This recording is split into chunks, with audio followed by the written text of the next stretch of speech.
Most people agree that this is Samyang's greatest lens, the 135 f2. The only thing it's missing is autofocus, but not anymore, because this is the new Samyang AF 135 f1.8 for the Sony mirrorless cameras, and I'm pretty sure that this is Samyang's latest and new greatest.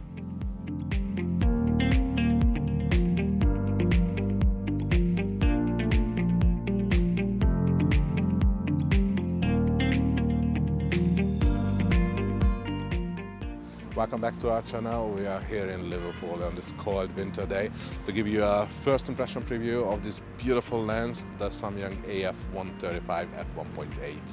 Just keep in mind that this is a pre-production model that Samyang sent us, so the firmware is not final yet, but once we have that, we will do an in-depth review for you guys. At first, I thought this lens was gonna be heavy, but surprisingly it's not. It's well balanced on my cameras. You can see, how heavy is this? It's only 772 grams, which is much lighter than the Sony G Master, and this lens is also smaller and more light than the similar lens from Sigma.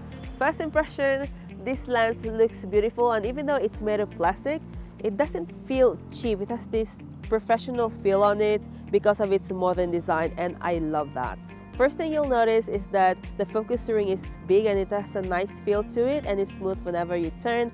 Also, you can change its functionality with Samyang's signature custom switch between focusing and aperture. This is the first Samyang lens to include a focus limiter switch between full, close range and long range, and this one has a focus hold button as well. And good news for astrophotographers, just like the 24mm 1.8, this doubles as an infinity button, and it also has the LED light, which can be used for aligning the lens when you're putting it on the body. Another thing I like is that the lens hood is not bevel shaped, and it has on the front this nice rubberized texture, which helps you when you put the lens down, facing down, then it doesn't slip, so that's a good touch as well. As you can already see, this lens is aimed for professionals, so I can't wait to use this lens on today's portrait session. Right now I'm here with Holly, and she's gonna help me test out this lens in portrait, so let's go!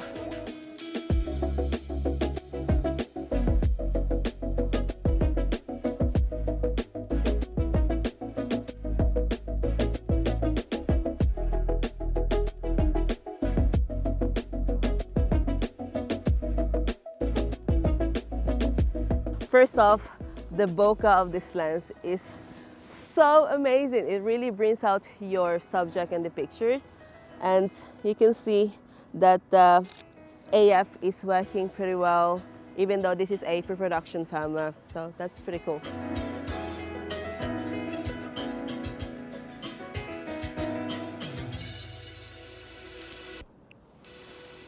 The thing I like about Samyang lenses is its color rendition, and the colors are so beautiful, even though I'm shooting it raw, and the real color that I see with my eye comes out on the picture.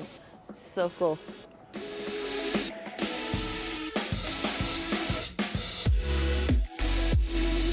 So the minimum focusing distance of this lens is 0.69 meters, and you can really do a close-up shot of your subject, which fills up the entire frame, so I really like that one.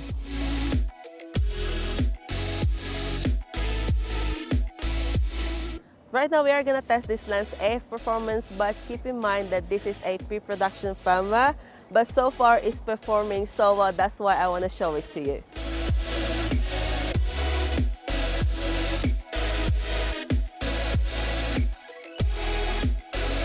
Okay, let's go.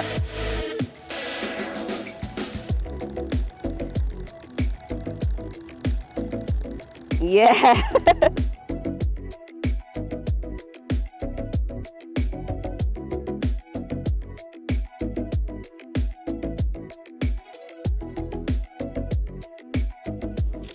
The bokeh balls of this lens is so smooth, and I don't see any sign of onion rings, so that's pretty nice.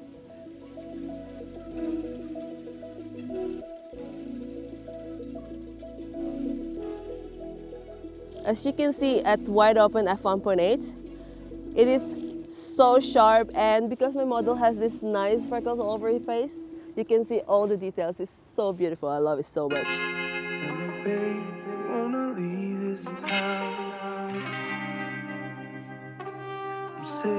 Now the photo session is over. Thank you so much, Holly, for this. Don't forget to follow her on her Instagram. What's your Instagram account? My Instagram is Holly_Caroline, big curly ginger hair in the picture.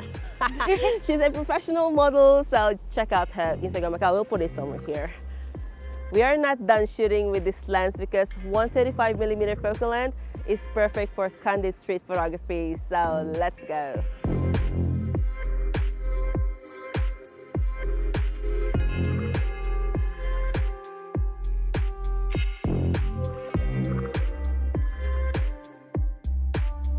I just want to wait for the bird to walk towards the woman again. But it's walking towards us. It's interested in you. Yeah. Hello, birdie. I remember the first lens I fall in love with was the Cat's Eyes Sonnar 135. I had the Zebra version from the 60s, and since then I just love 135. But there was one thing that was really hard with that lens, is manual focusing. So I'm really happy that this one is an autofocus, and the autofocus works amazingly. Although it's only a pre-production firmware, I'm already very happy with it. It's very snappy and very fast. And also when it comes to manual focus, it's really easy to have a very precise, smooth focus with this big ring. Úristen, and very big.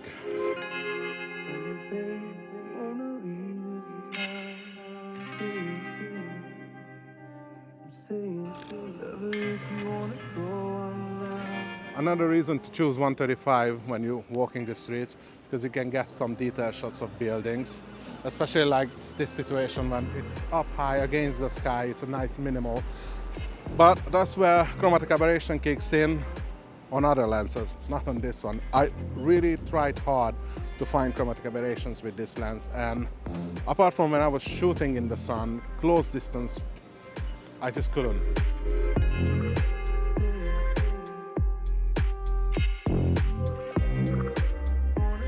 Another thing I wanted to show that I'm pretty amazed, and I'm sure that it's gonna stay in the final version, is focus breathing. Just have a look. Again, it's like, literally, it doesn't have any. If you just keep checking on these two signposts here on the side, they barely move. So it's pretty impressive, if you ask me.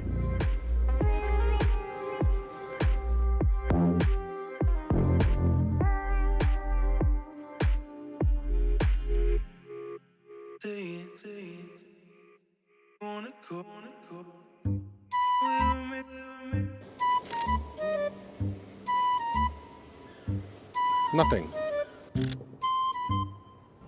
Nope. Nada. Nothing. No axial, no lateral, no fringing, nothing.